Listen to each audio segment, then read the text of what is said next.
किया था। रनर के बाद में मैंने डायरेक्ट रॉयल्टी स्टार किया, और स्टार करने का नतीजा रहा कि मेरे को चंदौली में सम्मानित होने का मौका मिला। मैंने पूरे रिश्तेदार को लेके आया था वहां पर चंदौली में, और वहां पर सभी लोगों के माध्यम मेरे को भी ट्रॉफी मिला और काफी लोग देखे। लेकिन आज तक भी मेरे जो भी मीटिंग में आए थे कोई साथ नहीं दिया, फिर भी मैंने हताश नहीं हुआ, होपलेस नहीं हुआ। उसके बाद में एक घटना और घटता है। जब उस समय मैं स्टार करने के बाद मैंने डिसीजन लिया था कि 12 घंटा की नौकरी करते हुए भी मेरे को आश्रम करना है, तो मेरे को ड्यूटी 8 घंटा करनी है। और मैं 8 घंटा के तलाश में करके मैंने नौकरी को 8 घंटा करना शुरुआत किया। जब 8 घंटा ड्यूटी करने लगा तो 8 घंटा ड्यूटी करते करते मैंने स्टार भी बना, रॉयल्टी भी बना। जो 12 घंटे की ड्यूटी का पैसा मेरे को आने लगा, जो 14,000 15,000 इनकम मैं कंपनी से कमाता था, उतना मेरे को आश्रम से मैंने लेने लगा मेहनत करके। तो मेरे को एक अंदर विचार आया कि नहीं यार, आप मेरे को ड्यूटी नहीं करना है। जो इनकम मैं नौकरी से कमाता था वो आश्रम से कमाने लगा।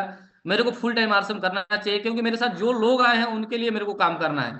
जब उनके लिए हम काम करेंगे तभी हम अपने जीवन में आगे बढ़ पाएंगे। और अपने लिए काम करेंगे तो बहुत सारे चीजों को हासिल नहीं कर पाएंगे। एक डिसीजन लिया कि मेरे को नौकरी के रिजाइन करना है, मैंने रिजाइन किया। उसके बाद में घटना घटती है कि 2 दिसंबर सन 2019 को मैंने रिजाइन किया, और 6 दिसंबर को मेरे माता जी इस दुनिया से चली जाती हैं। और मेरे को बहुत बड़ा झटका लगा, लेकिन मैंने डिसीजन को अपना चेंज नहीं किया। घर पे गया, काम वाम करने के बाद आके फिर भी मैं फुल टाइम आर्ट्स में ही करने लगा। बहुत चीजों सर ने कई बार बताया इस मीटिंग में कि देखिए, जिस चीजों से बहुत ज्यादा प्रेम करेंगे उसको आपको त्याग करना पड़ेगा। और मेरे को सबसे ज्यादा प्रेम था अपने गाँव और मेरे माता। जब मैं बाहर में निकल गया नौकरी करने के लिए, तो सालों साल मैं घर नहीं जा पाता था। और कई बार जब आश्रम शुरुआत किया था, मम्मी से एक एक हफ्ता तक बात नहीं होता था, और मम्मी बोलती थी कि क्या हो गया बेटा, रोज फोन करते थे, आज एक एक हफ्ता तक बात नहीं करते हो। तो हम उस चीज को नहीं बता पाते थे, क्योंकि जीवन में कामयाबी का भूख थी। और रात को 10 से 11 बजे तक फील्ड आने से कहाँ बात कर पाएंगे हम। आज हमने उस चीजों को नहीं कर पाया। और उसके बाद मैंने लॉकडाउन में रॉयल्टी किया, स्टार प्लैटिनम किया। उसके बाद में मैंने सन 2022 में टेक्निकल क्वालिफाई किया। अभी पिछले साल ने 2 साल से मेरे पिताजी बेड पर पड़े थे। घर से बार बार भैया टॉर्चर कर रहे थे कि देखो, जो भी कर रहे हो उसको करते रहो, लेकिन यहाँ पर कम से कम बाबूजी को संभालो। मेरे जीवन में वक्त नहीं था कि मैं बाबूजी जाके सेवा करूं। 23 नवंबर एनिवर्सरी में हम लोग जा रहे थे, और मेरे को स्टेशन पर किसी दूसरे के माध्यम से फोन आता है कि तुम्हारे पिताजी का तबीयत खराब है। मैं 10 बजे रात को स्टेशन से वापस आके, और मैं डिसीजन लेकर मेरे को घर जाना चाहिए।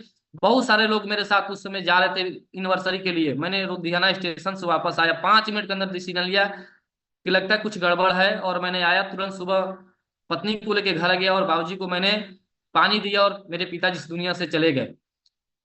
आज उन्होंने 2 साल तक मेरे को सेवा करने का मौका नहीं मिला। मैं कहना क्या चाहता हूँ कि आरसीएम को मैंने फर्स्ट क्वालिटी बना लिया था। अबे सर बता रहे थे कि जिस काम को फर्स्ट क्वालिटी देंगे आपको जीवन में फर्स्ट क्वालिटी लेके आएगा।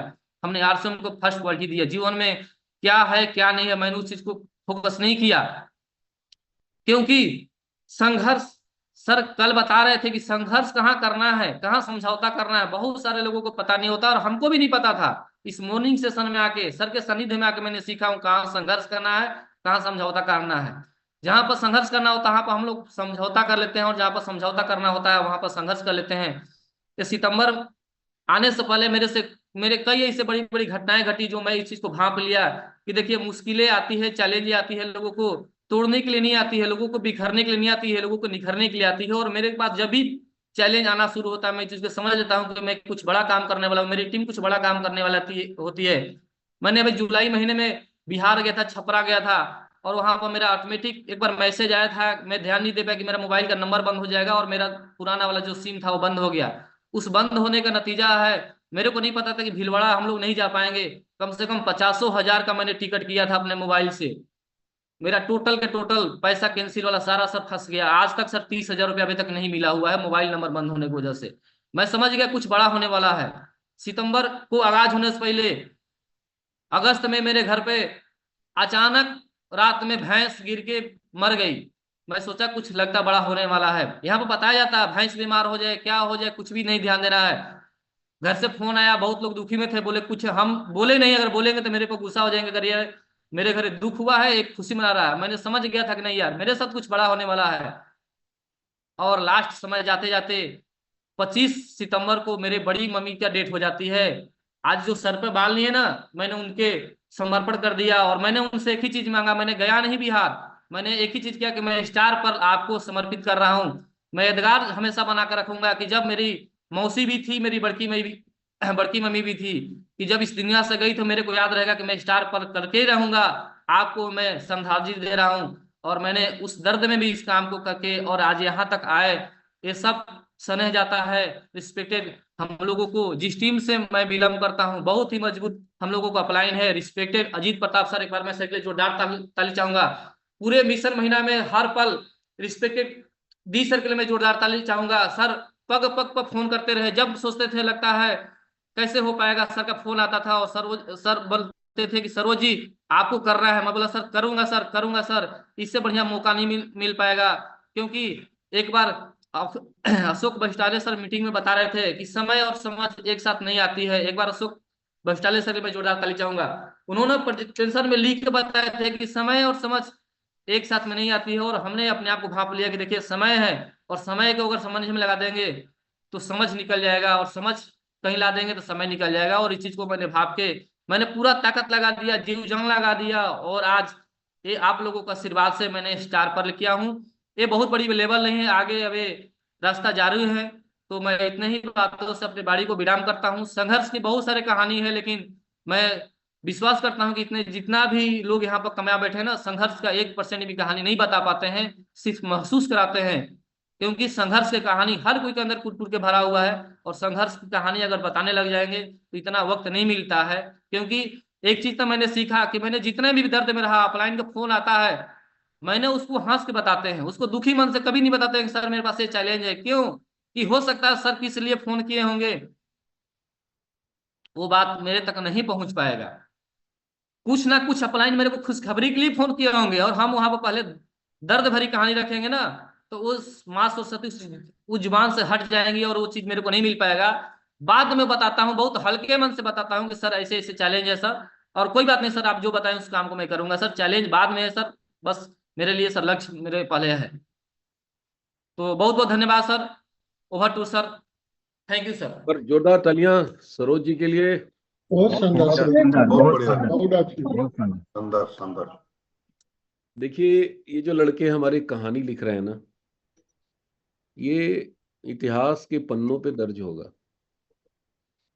और इसीलिए मैं कहता हूं मेरे भाई, मेरे दोस्त, इस काम में जितना मेहनत और जितना संघर्ष और जितना सेक्रीफाइस कर सकते हैं करिए। यहाँ सिर्फ एक व्यक्ति का जीवन का सवाल नहीं है, यहाँ डी कुमार के सफायर का सवाल नहीं है। आज मैंने सफायर का टारगेट लिया, हमारे कई लड़के अपग्रेड हो गए। बहुत फर्क पड़ता है भाई साहब, आपके टारगेट लेने से पूरी टीम पे फर्क पड़ता है। एक एक हमारे साथी जो नया जुड़ता है ना, उसके ऊपर भी फर्क पड़ता है।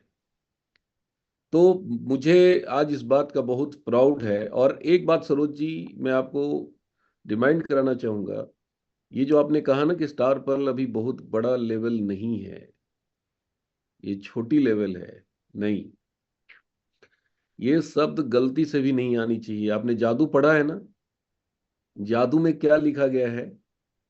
जो भी मेरे पास है मेरे लिए हाँ खास है। सर। हमारे लिए कुछ भी, हमारे पास कुछ भी है ना, वो बहुत इंपॉर्टेंट है। मेरी ये टीम, ये जो सुबह 1000 आती है ना, ये 1000 स्टार रूबी मैं देखता हूं सर। मेरे को दिखाई देता है, मैं क्या बोलूं। मेरे को कभी ऐसा लगता ही नहीं है कि यार हमारे एक भी लड़का स्टार रूबी नहीं बनेगा। कई हमारे सीनियर बोलते हैं, अरे डी कुमार जी सबको स्टार रूबी बना दोगे क्या? सीनियर की बात मैं बोल रहा हूँ, नाम नहीं ले सकता, सब बड़े बड़े दिग्गज हैं भाई, उनके पास अनुभव बहुत ज्यादा है। उनके सामने मैं बहुत बौना हूं, मेरी कोई औकात नहीं है कि मैं उनकी बात करूं। लेकिन मेरी कोई ये रोग है, मैं बीमार आदमी हूं, मैं क्या बोलूं मैं मेंटल हूं कुछ लोग बोलते हैं यार वो मेंटल आदमी है। अब मेरे को बीमारी है, मेरे को लगता है कि यार 1000 बनेंगे स्टार भी हमारे। आज मेरे को दर्द क्यों होता है, तकलीफ क्यों होती है जब हमारे लड़के अनमने ढंग से कर रहे हैं इस काम को। वीडियो बंद रहता है, लापरवाही करते हैं, इतनी लापरवाही करते हैं ना कि मैं क्या बोलूं। तो थोड़ी तकलीफ इसलिए होती है कि यार मैं आपको स्टार रूपी पे देखना चाहता हूं। मैं अपने सीनियर्स की बातों को झुठला देना चाहता हूं कि सर मैं सही हूं। आप आपको मैं एहसास कराऊंगा कि मेरे 1,000 लड़के स्टार भी बनेंगे। और मैं क्या बोलूं इस मामले में, मैं थोड़ा सा गलत भी करता हूँ, सर की बात नहीं मानता हूँ। दरोगा जी के बारे में हमारे सीनियर ने कहा था कि अरे क्या इस बंदे में लगे हैं, ये साइकिल तो बेचारा से चलेगा नहीं। कितना दिन चलेगा आरसीएम में। उस समय से ही 45 किलो के रहे हैं। और मैंने कहा था कि सर ये दरोगा सिंह वो कारनामा करके दिखाएंगे जो शायद बड़े बड़े लोग और बड़े बड़े सूरमा नहीं कर पाए। बोले आपको विश्वास है? मैं कहा विश्वास है, मैं करके दिखाऊंगा, आई विल प्रूव इट। आज दरोगा जी हमारे बीच में रूबी अचीवर बन के हैं। और एक एक भाई एक एक बहन से मैं आपसे आग्रह कर रहा हूं, मन से करो, दिलो जान से करो, आत्मा लगा दो। आज सरोज जी की कहानी सुन के कितना दर्द हो रहा है। जब जब मैं जहां भी मीटिंग करने गया, सरोज जी को पता चल गया डी कुमार जी आ रहे हैं। वेज बाइट और रोटी मेरे लिए बना के ये बंदा लेके पहुंच गए। पहुंचता है मेरे पास। लुधियाना में मैं मीटिंग करने गया, वहां पहुंच गए, सर सर लाए हैं। बोले क्या लाए? सर आपका फेवरेट आइटम। अभी मैं सासाराम में मीटिंग करने गया, सर सर लेके आ रहे हैं। क्या लेके आ रहे हैं? सर वही। Veg bite. क्या मैं बताऊं,